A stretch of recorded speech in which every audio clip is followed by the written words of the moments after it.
En esta última semana hemos llevado una secuencia del estudio del Apocalipsis.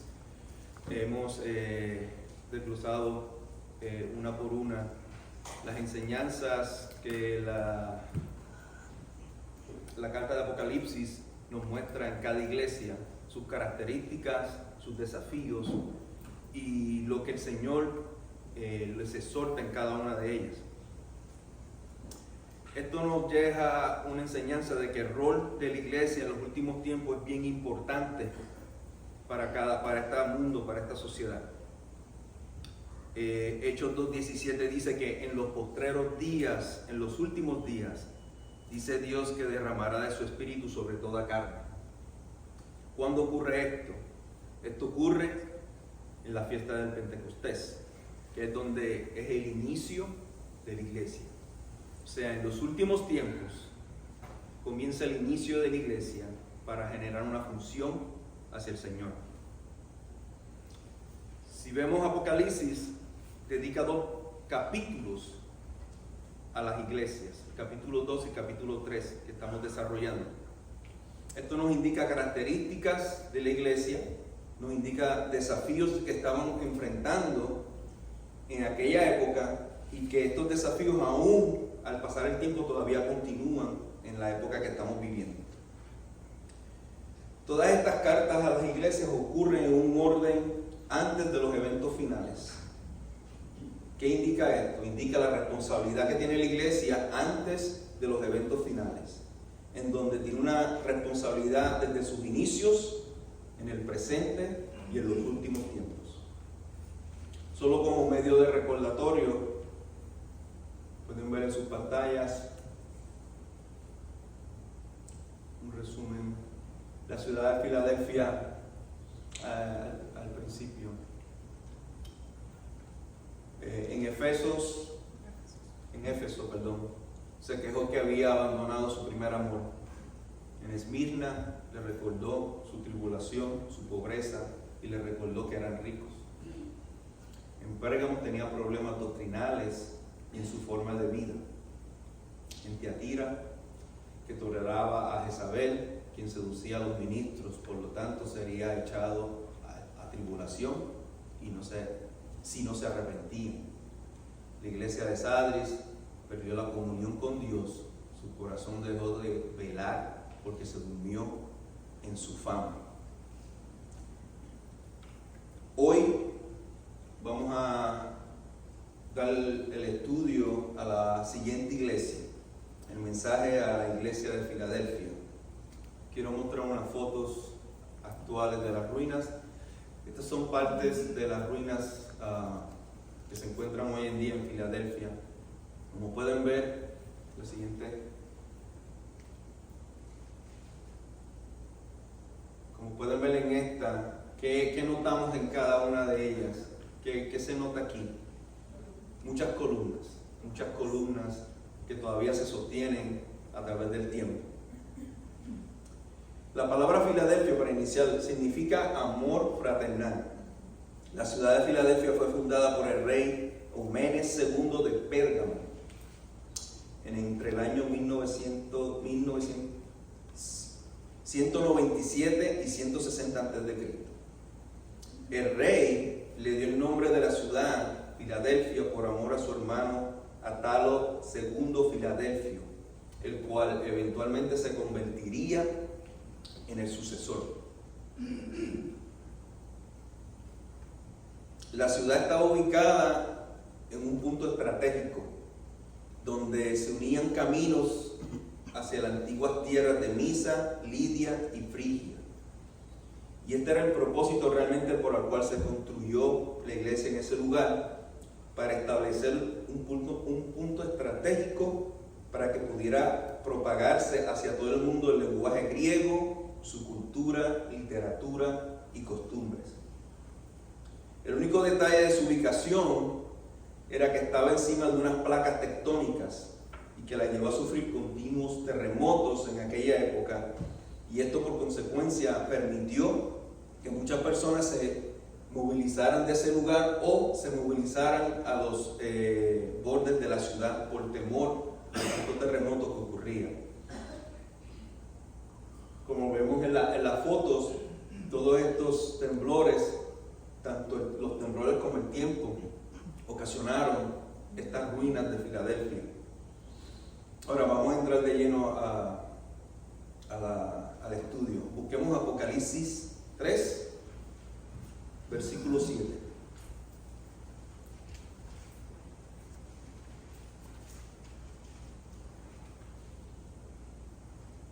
¿Todos lo tienen? La palabra del Señor dice: escribe al ángel de la iglesia de Filadelfia, esto dice el santo, el verdadero, el que tiene la llave de David, el que abre y ninguno cierra, y cierra y ninguno abre. Aquí vemos que la carta, inicialmente como en las otras cartas, la presentación va dirigida ¿a quién? Al ángel de la iglesia. ¿Quién es el ángel de la iglesia? El pastor de la iglesia. O sea, el pastor tenía la responsabilidad de llevar el mensaje de Dios a su iglesia.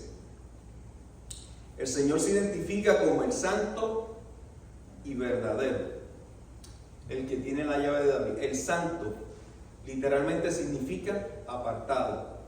Es alguien quien está apartado de todo lo demás y dedicado a algo especial. A lo largo de la Biblia, santo, a lo largo de la Biblia se describe a Dios como santo. Él está apartado de todo y no hay nadie como Él. Isaías 40:25 dice: a quien pues me haréis semejante para que yo sea igual, dice el santo. Adelante. El verdadero. Las apariencias engañan y por eso muchas personas se hacen pasar por alguien que no son. Eso incluye el Mesías. La Biblia advierte que habrá muchos falsos Mesías. También hay gente que se hace pasar por cristiana y no lo son. Y eventualmente vamos a verlo en el estudio.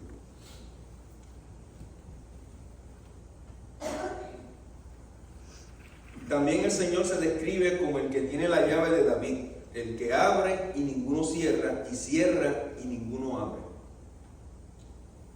Esto haciendo referencia a lo que dice Isaías 22:22: y pondré la llave de la casa de David sobre su hombro, y abrirá y nadie cerrará, y cerrará y nadie abrirá. ¿A qué se refiere esto? En la historia, en la época de Isaías, hubieron varios reinados. Este versículo señala particularmente en el reinado de Ezequías. Ezequías tenía un hombre de confianza que le dio la llave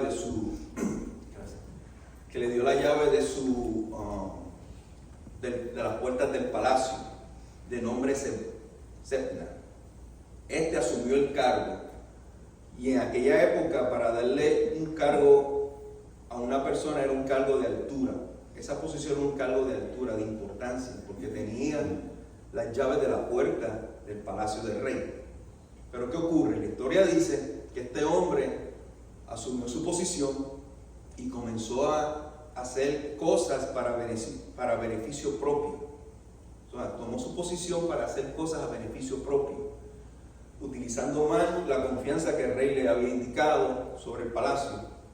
¿Qué ocurre? El rey descubre esto, lo saca de su posición, y es aquí donde el rey busca un hombre de Dios llamado Eliaquim.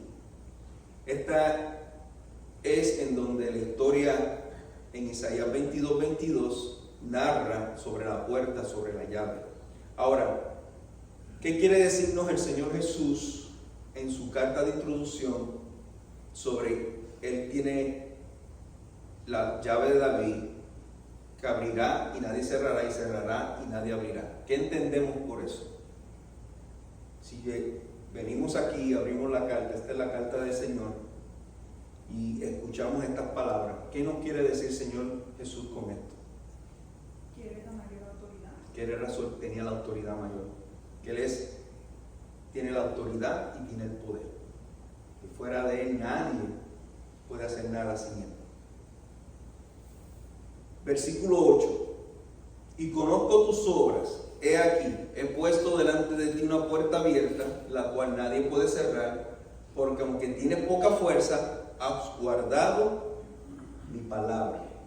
Ahora, notemos cuidadosamente, dice, yo conozco tus obras, he aquí he puesto delante de ti una puerta, la cual nadie puede cerrar, porque aunque tienes poca fuerza, has guardado mi palabra. Porque el Señor Jesús en su carta le da una puerta abierta a la iglesia de Filadelfia por sus obras, por las obras que había hecho la iglesia de Filadelfia.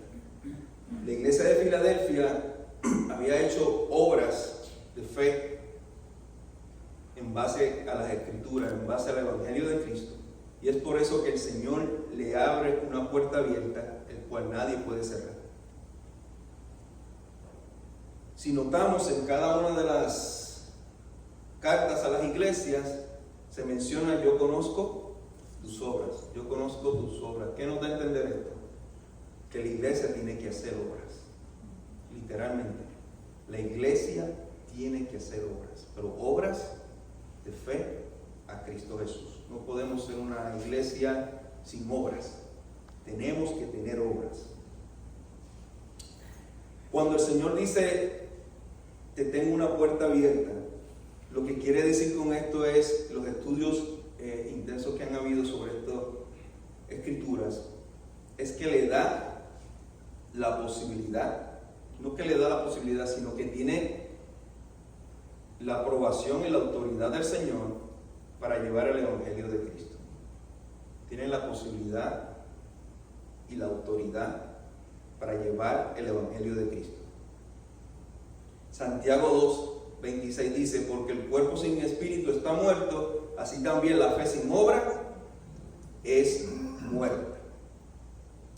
Ahora, si recordamos en la iglesia de Sardis, les decía que tienes nombre de que vives y estás muerto. O sea, la iglesia de Sardis decía obras, pero hacía obras que obras muertas. Ahora, ¿qué podemos entender por obras muertas? Porque todas las iglesias hicieron obras, pero unas obras no fueron del agrado del Señor. ¿Qué entendemos por obras muertas cuando hablamos en el ámbito de la iglesia? Las obras muertas son obras, hermanos, que supuestamente se realizan para exaltar a Dios, pero en realidad buscan exaltarse a sí mismos. Son obras que realmente no exaltan la figura del Señor Jesús, como lo decía el hermano en la clase. No exaltan la figura del Señor Jesús. No son obras de fe, sino obras en base a deseos personales. Y si son obras en base a deseos personales, no son obras que agradan al Señor. Y esto nos dirige a preguntarnos, hermanos, y a evaluarnos realmente. Hoy día, ¿cómo nosotros mostramos nuestra fe en nuestro servicio? Porque si somos cristianos, tenemos que servir. ¿Cómo mostramos nuestra fe en nuestro servicio? Nuestras obras dan testimonios a otros de que somos seguidores del Señor. Y no me refiero solamente a obras en relación a hacer buenas acciones, sino también me refiero a obras en momentos de dificultad, en momentos de necesidad. Si realmente nos mantenemos como servidores del Señor. Y nuestras obras resaltan al Señor o resaltan a nosotros mismos. No es la acción realmente, sino lo que te impulsa a realizar la acción. Y eso lo vamos a ver más adelante. No es lo que haces, sino lo que te impulsa o te hace hacer la obra. Que en realidad nos hace obrar, que en realidad nos hace ayudar, que en realidad nos hace ir a evangelizar. Porque aunque sea evangelizar, ojo aquí, estamos hablando de iglesias que se suponía que evangelizaran, pero realmente hubieron muchas discordias y muchas situaciones difíciles en cada una de las iglesias en donde el evangelio no se estaba llevando correctamente. Ojo aquí.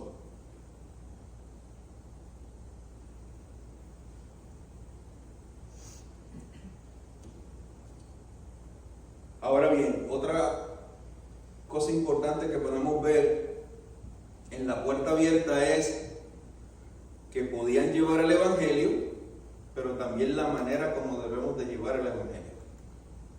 Por ejemplo, cuando usted abre la puerta de su casa, o la puerta, cualquier puerta, ¿qué usted ve?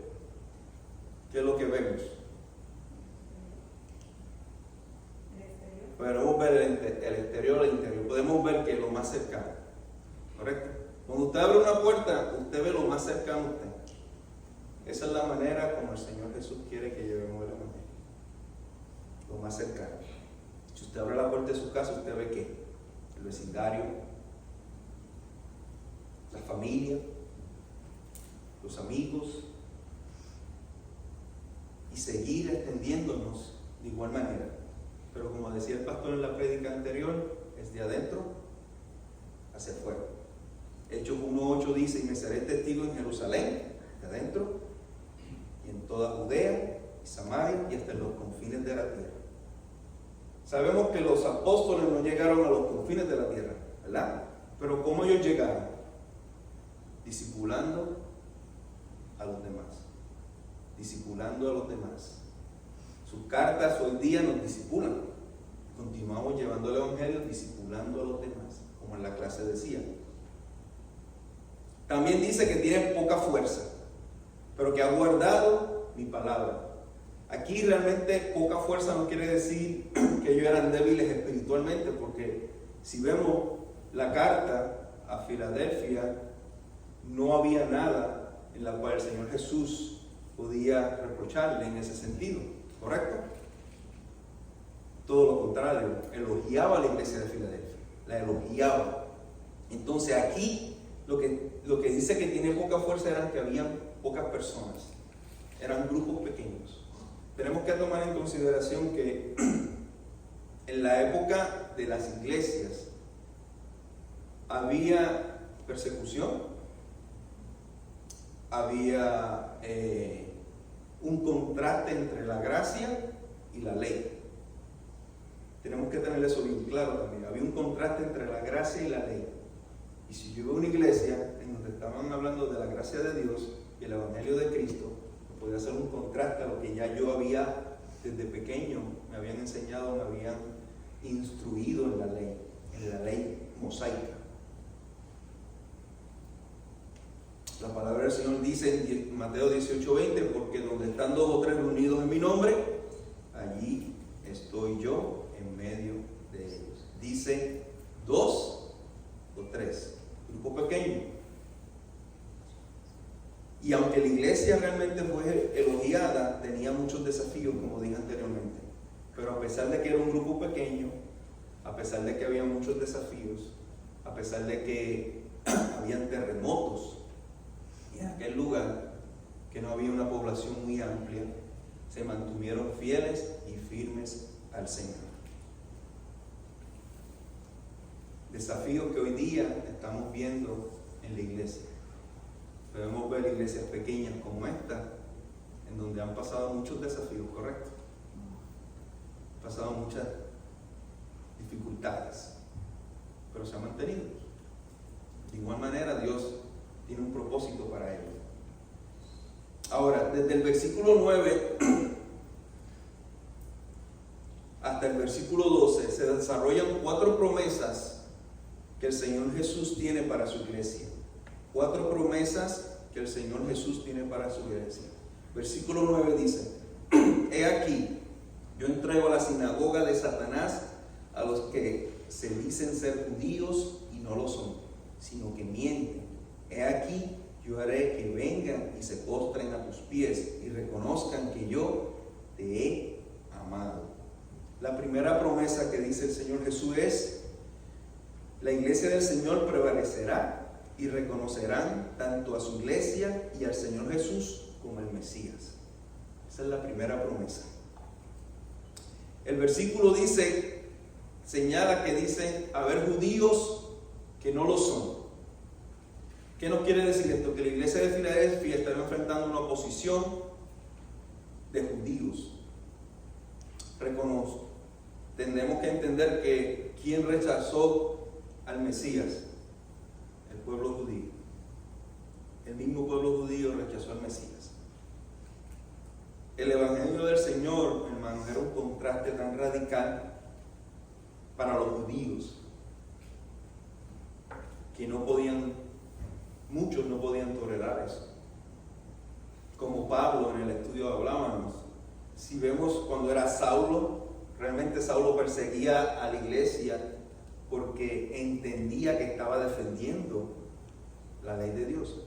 Ojo aquí, muchos vemos a Saulo en el ámbito malo, no realmente era malo, es simplemente él estaba defendiendo una ley que se había establecido por el mismo Dios, pero que ahora no había un entendimiento de la gracia de Dios hasta que él tuvo un encuentro con el Señor. De igual manera estaba pasando aquí. Las otras iglesias habían tolerado muchas cosas. Esta iglesia, aunque era pequeña, se mantenía fiel en las doctrinas básicas de nuestro Señor Jesucristo. No se dejó intimidar por las situaciones que enfrentaba.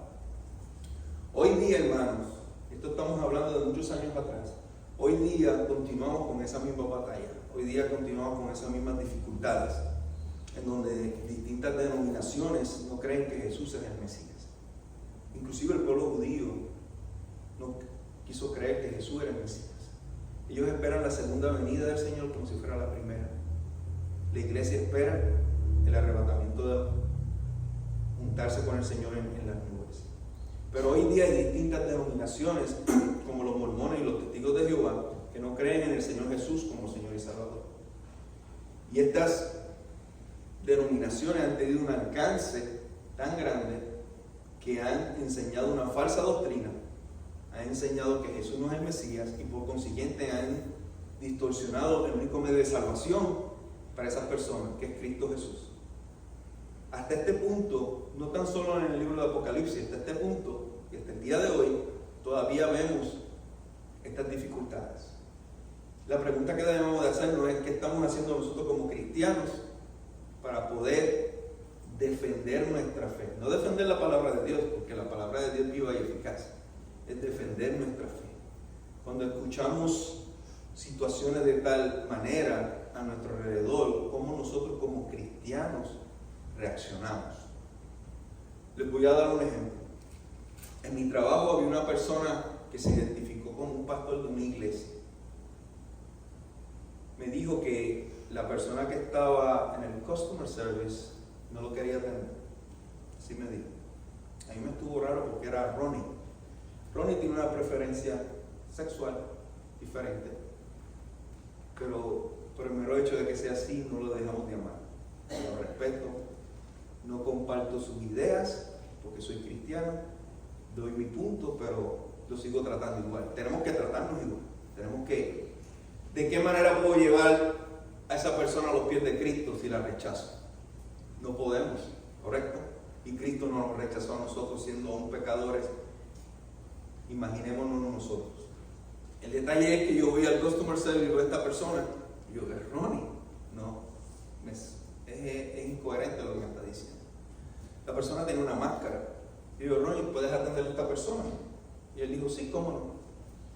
Cuando la ve, se acuerda de la persona. Dice, no, José no lo puedo atender. ¿Por qué? Porque él fue muy rudo conmigo la última vez. Él no quería que yo la atendiera, que la atendiera otra persona. Y yo le dije, ok, no hay problema. Se buscó otra persona. Ronnie hasta se puso nervioso en ese momento. Lo atiende. Y dice, oh, él no me quiere atender, vio esto y lo otro. Yo no entendía mucho el proceso que estaba pasando. Y yo le dije, pues esta persona lo va a atender. Él me empezó a enseñar fotos de él en un altar predicando, en una iglesia. Yo, qué bueno. O sea, yo le dije, qué bueno que esté llevando la palabra de Dios, le dije. Pero que todavía no sabía toda la historia. La idea es que después que le atiende, él dice, voy a orar por ti. Y yo digo, bueno, yo no voy a decirle que no en oración. Y oró por mí. Y Ronnie estaba al otro lado escuchando todo. Entonces yo digo, Ronnie, ¿qué pasó? Me dice, no, él, con mi preferencia, él me rechaza, me insultó. Yo lo traté bien y me insultó. ¿A qué me refiero con esto? Yo no soy quien para decir quién y quién no es salvo. Pero la Biblia dice algo, por sus frutos los conoceréis. Por sus frutos los conoceréis. No quiere decir que el cristiano no vaya a fallar. pero el cristiano debe arrepentirse, porque conocemos una verdad, y la verdad es Cristo Jesús. A eso me refiero. Ahora vamos a explicar esto. El apóstol Pablo lo explica un poco mejor en el libro de Romanos, en la carta a los Romanos.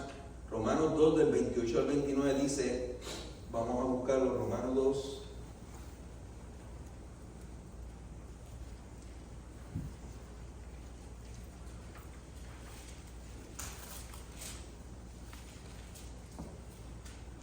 Al 29 dice, pues no es judío el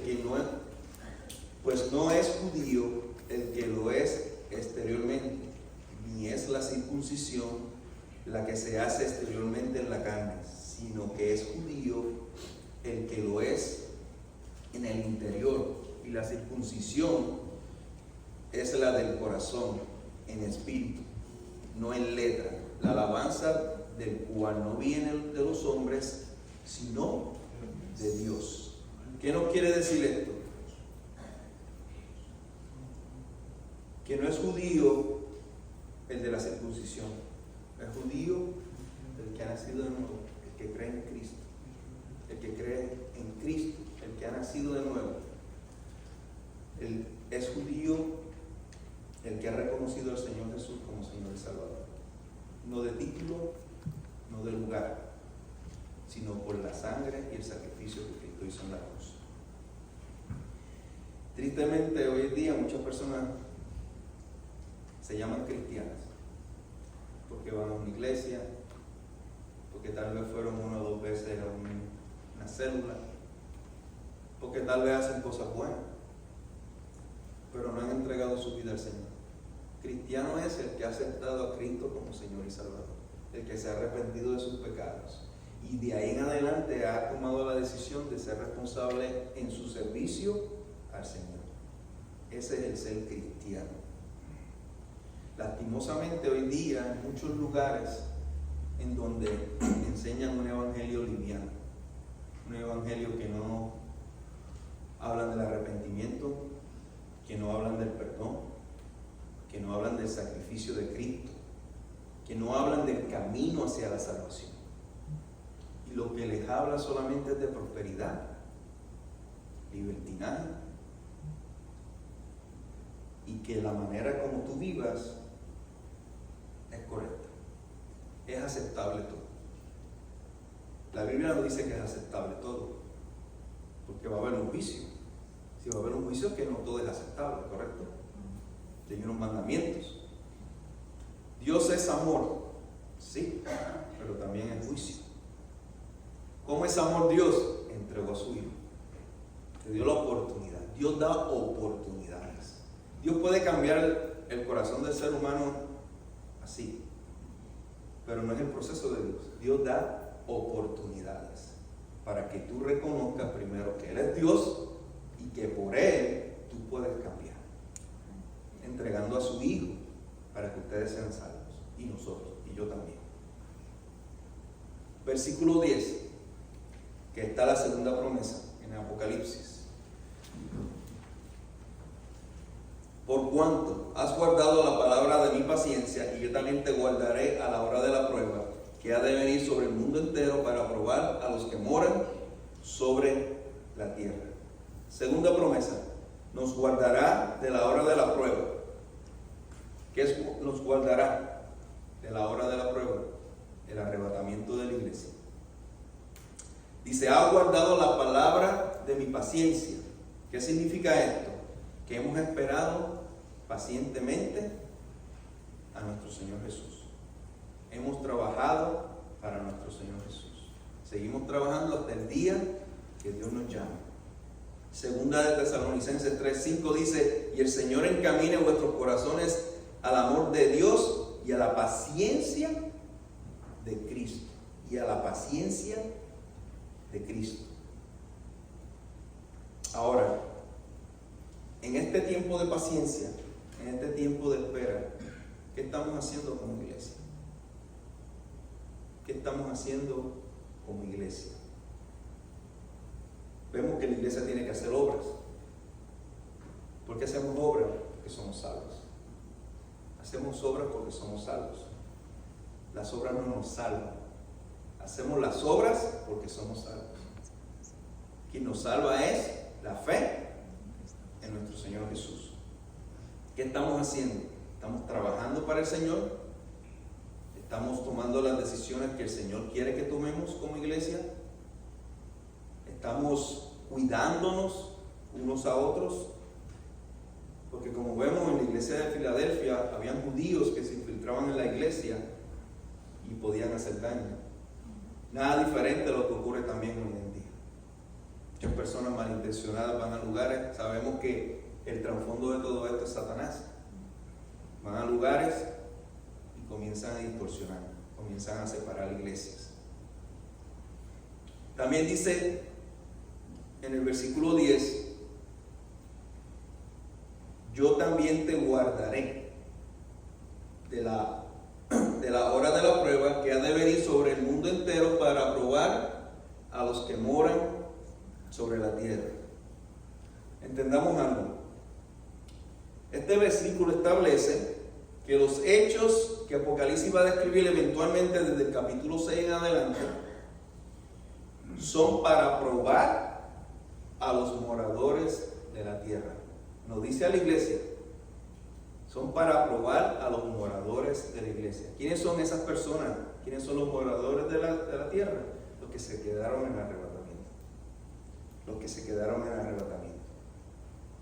Y en este tiempo también Dios tratará con Israel. Daniel 9:24 dice, 70 semanas están determinadas sobre tu pueblo y tu santa ciudad, para terminar la prevaricación y poner fin al pecado y expiar la iniquidad, para traer la justicia perdurable y sellar la visión, la profecía y ungir al santo de los santos. Romanos 11:25 al 26 dice, porque no quiero, hermanos, que ignoréis este misterio, para que no seáis arrogantes en cuanto a vosotros mismos, que ha acontecido a Israel endurecimiento en parte hasta que haya entrado la plenitud de los gentiles, y luego todo Israel será salvo. Ahí vemos el mismo orden que establece Apocalipsis. Hasta que haya entrado la plenitud de los gentiles, hasta que haya venido el arrebato, hasta que el Señor venga por su iglesia, y luego todo Israel será salvo. Amén. Versículo 11 está la tercera promesa. He aquí, yo vengo pronto. Retén lo que tienes para que ninguno tome tu corona.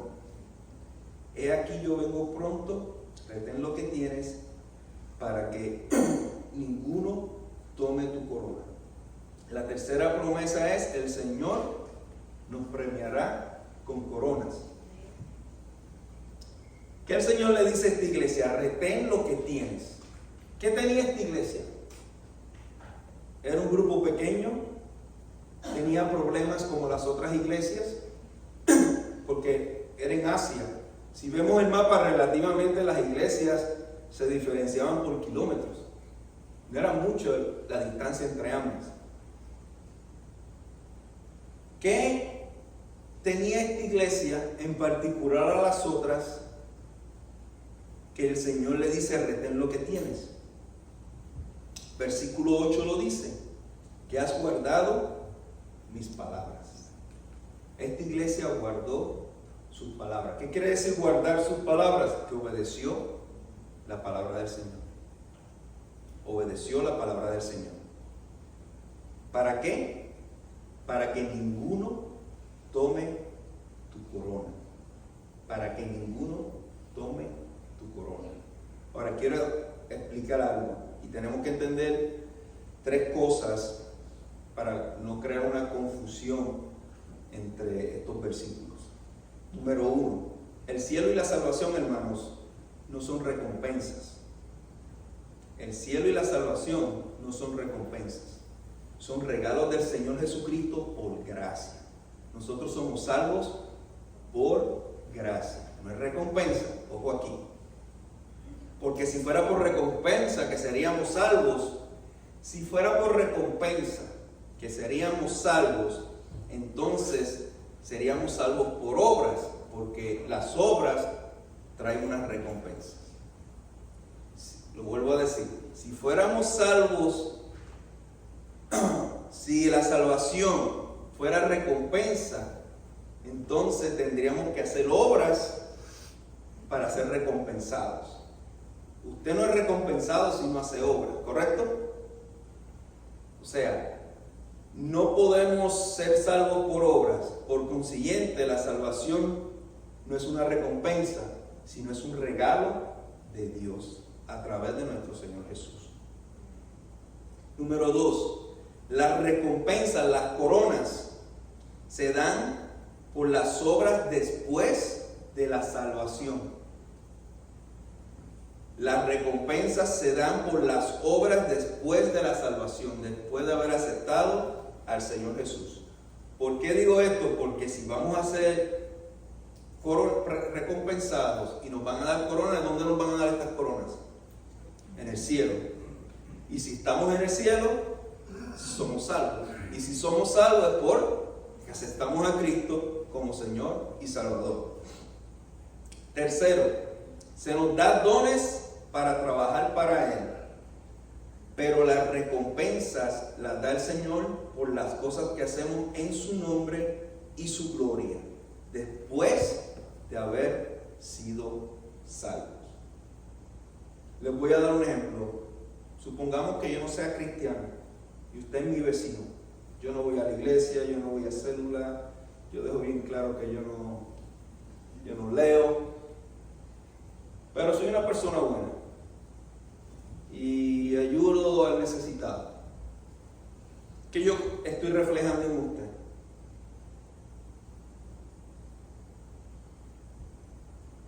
Reflejo mi carácter,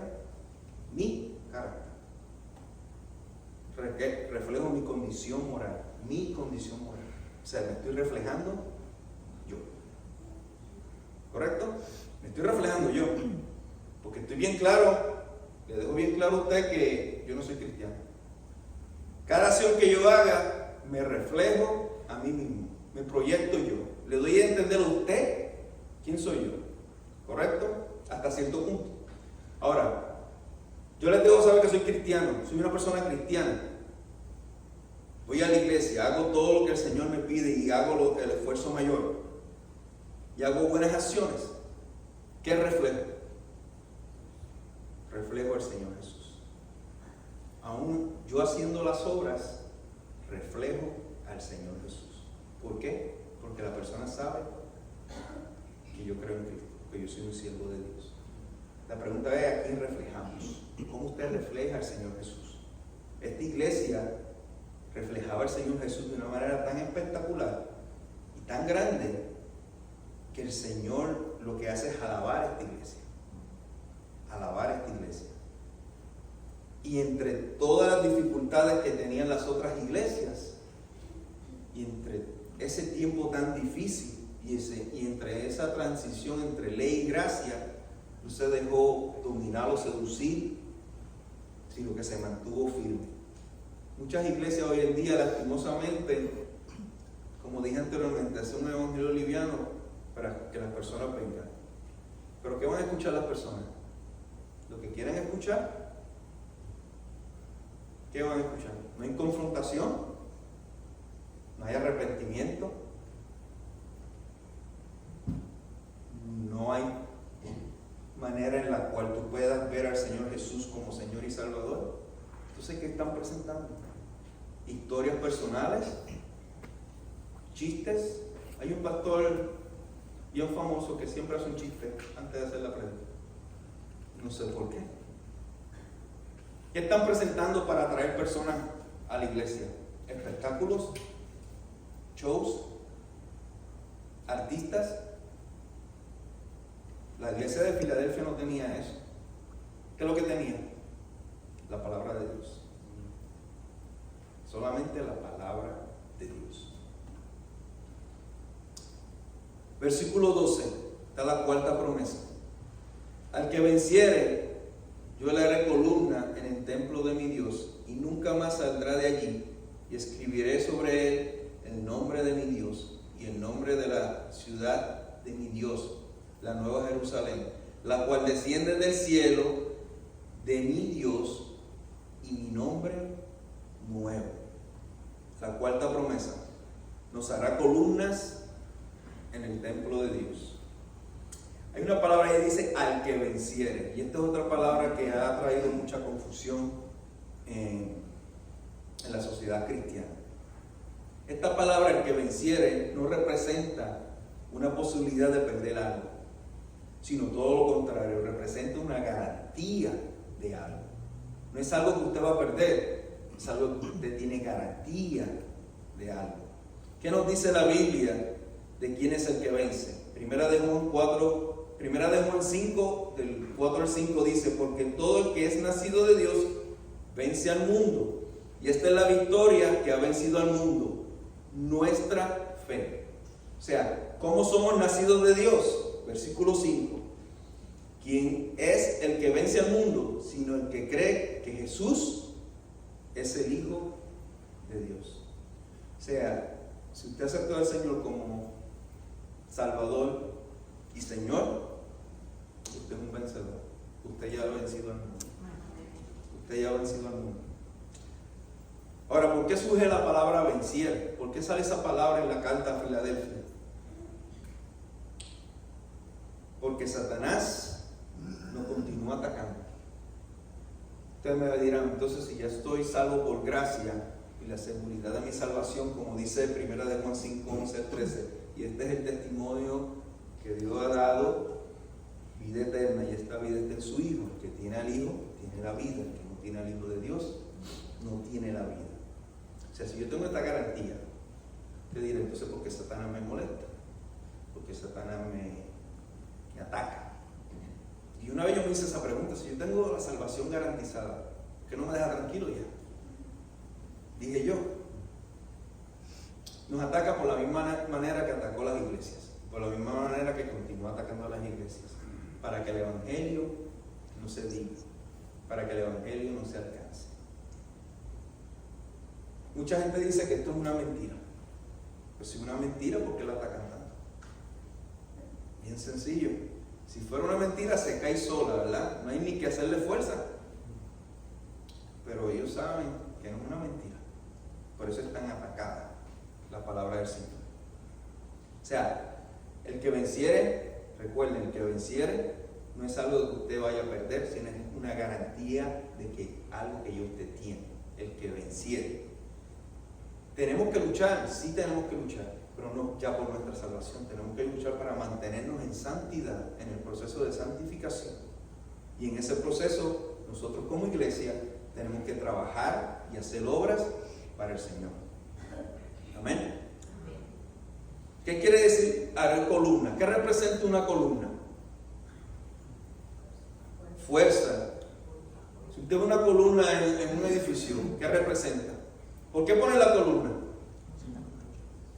Seguridad, ¿verdad? Seguridad, fuerza. Entonces, ¿qué significa las palabras del Señor Jesús? Que tenemos una fuerte seguridad de que vamos a estar con Él por toda una eternidad. Tan sencillo como eso. Tenemos la fuerte seguridad de que vamos a estar con Él por toda una eternidad. Literalmente, en la iglesia de Filadelfia ocurrieron muchos terremotos. Estas son ruinas. ¿Qué se mantuvieron?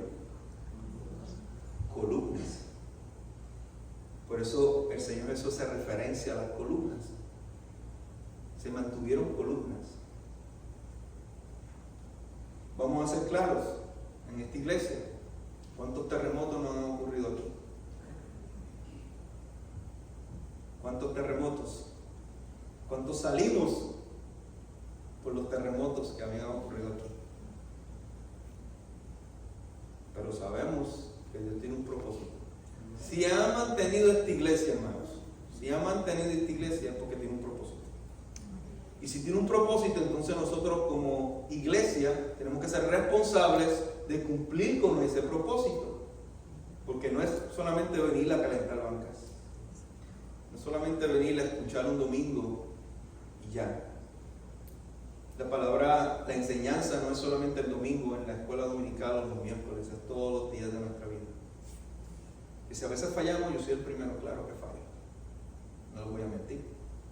Pero el cristiano no es perfecto, pero hace las cosas de corazón, porque las hace para el Señor.